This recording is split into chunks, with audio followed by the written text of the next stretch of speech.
Pernah nggak sih lu ngerasa depresi liat orang di sosmed yang kayak mendadak cuma gara-gara viral, joget-joget dikit dapat endorse, bikin konten sensasi, views meledak, terus lu lihat diri lu sendiri, gue ini cuman orang biasa, introvert, nggak bakat drama, apalagi cari sensasi. Apa gue nggak bisa sukses di dunia digital? Jawabannya, bisa banget. Dan justru, cara yang bakal gue share hari ini adalah cara yang lebih sehat, lebih awet, dan nggak bikin mental lu rusak karena ngejar likes doang.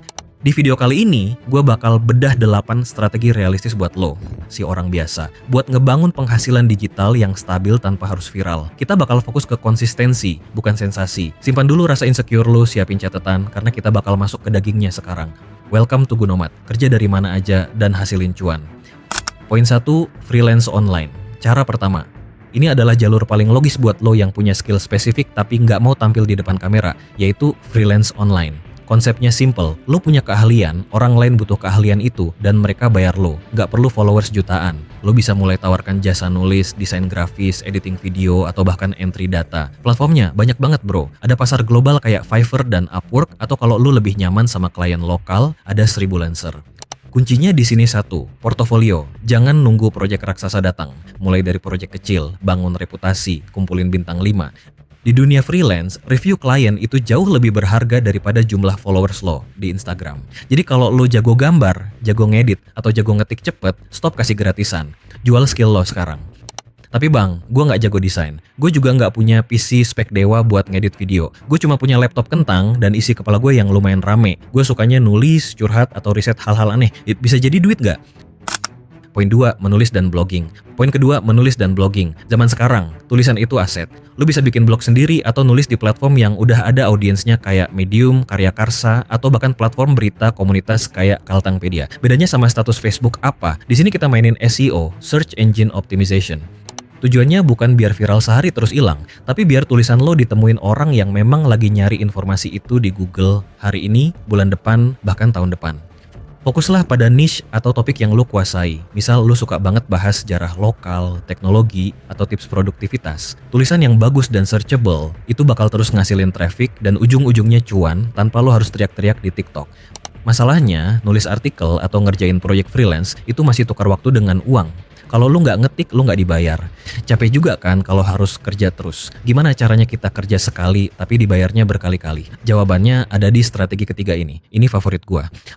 Poin 3, jual produk digital. Ketiga, jual produk digital. Ini adalah definisi passive income yang sebenarnya buat orang biasa. Lu bikin sesuatu sekali, terus lu jual berkali-kali tanpa perlu mikirin stok barang, gudang, atau ekspedisi pengiriman. Produknya apa? Macam-macam. Bisa template, Notion, Excel, Canva, ebook, atau preset foto.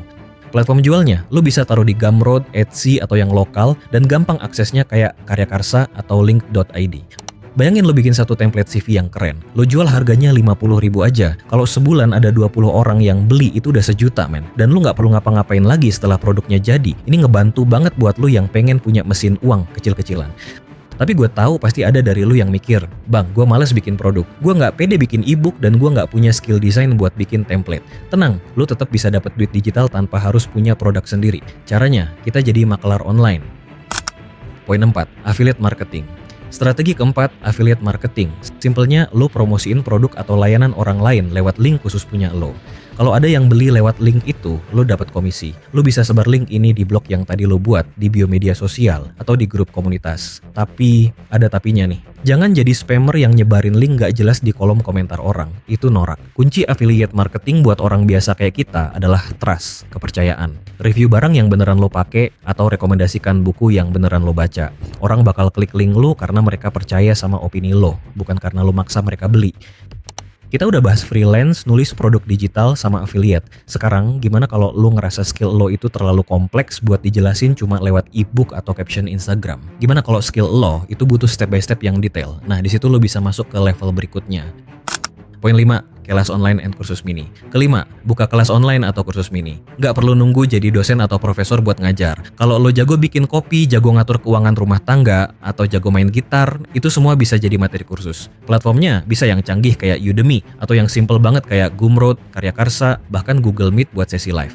Lo bisa bikin sistem micro course. Nggak perlu video 20 jam, cukup video 1 jam yang padat, jelas, dan nyelesain satu masalah spesifik audiens lo. Setiap peserta bayar biaya pendaftaran, dan boom, lo dapet income dari pengetahuan yang emang udah ada di kepala lo. Tapi gue ngerti nggak semua orang punya jiwa pengajar. Ada dari lu yang justru jago banget organizing, rapi, dan peka sama tren, tapi lebih suka kerja di balik layar ngurusin dapur orang lain. Kalau lu tipe yang kayak gini, peluang ke-6 ini duitnya lumayan kenceng. Poin 6. Admin media sosial. Ke-6. Admin media sosial. Lu lihat UMKM di sekitar lu, kedai kopi, toko baju, atau bengkel. Mereka itu butuh eksis di sosmed, tapi mereka gak punya waktu buat ngurusin postingan, balesin komen, atau mikirin caption. Disitulah lu masuk. Tawarkan jasa mengelola akun mereka.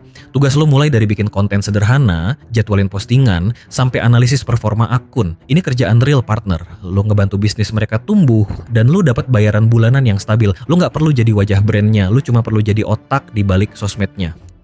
Kalau ngurusin akun orang rasanya terlalu berat bebannya, mungkin lu lebih cocok jadi pengamat. Lu suka nyobain aplikasi baru, suka main game, atau suka ngulik software. Hobi ngulik lu itu bisa jadi duit kalau lu tahu caranya. Poin 7. Reviewer produk digital. Ketujuh, reviewer produk digital. Tugasnya simple, uji dan ulas. Bisa aplikasi, game, layanan hosting, atau software produktivitas. Lu bisa mulai dengan review jujur di blog atau channel YouTube lu, tanpa harus nampilin muka kalau lo malu. Review yang jujur dan mendalam itu dicari banget sama calon pembeli. Kalau review lu berkualitas, lama-lama brand bakal ngelirik lu buat kerja sama. Atau minimal lu bisa selipin link affiliate yang kita bahas di poin 4 tadi. Jadi hobi komplain atau hobi muji barang lo, itu bisa dikonversi jadi penghasilan. Strategi terakhir, kita udah pakai tangan buat ngetik, otak buat mikir strategi. Sekarang coba cek aset yang Tuhan kasih gratis ke lo, suara. Banyak orang yang nggak sadar kalau suara mereka itu emas. Poin 8, voice over and dubbing. Ke-8, voice over and dubbing. Konten video makin banyak, kebutuhan narator juga makin gila. Iklan, video edukasi, animasi, sampai audiobook, semuanya butuh pengisi suara. Dan asal lo tahu, lo nggak harus punya suara berat kayak penyiar radio jadul. Karakter suara yang unik, cempreng, medok, atau lembut, semuanya ada pasarnya sendiri.